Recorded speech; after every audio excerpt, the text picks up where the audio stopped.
طلاق والی عورتوں کو ایام عدت میں اپنی حیثیت کے مطابق وہیں رکھو جہاں خود رہتے ہو، اور ان کو تنگ کرنے کے لیے تکلیف نہ دو،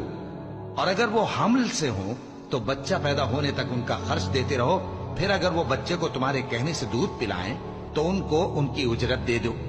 اور بچے کے بارے میں پسندیدہ طریق سے موافقت رکھو، اور اگر باہم ضد اور نا اتفاقی کرو گے تو بچے کو اس کے باپ کے کہنے سے کوئی اور عورت دودھ پلائے گی۔ صاحب وسعت کو اپنی وسعت کے مطابق خرچ کرنا چاہیے، اور جس کے رزق میں تنگی ہو جتنا اللہ نے اس کو دیا ہے وہ اس کے موافق خرچ کرے۔ اللہ کسی کو زیر بار نہیں کرتا مگر اسی کے لحاظ سے جتنا اس کو دیا ہے، اور اللہ ان قریب تنگی کے بعد آسانی کر دے گا۔ اور بہت سی بستیوں کے رہنے والوں نے اپنے پروردگار اور اس کے پیغمبروں کے احکام سے سرکشی کی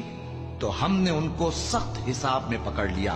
اور ان پر ایسا عذاب نازل کیا جو نہ دیکھا تھا نہ سنا، سو انہوں نے اپنے کاموں کی سزا کا مزہ چکھ لیا،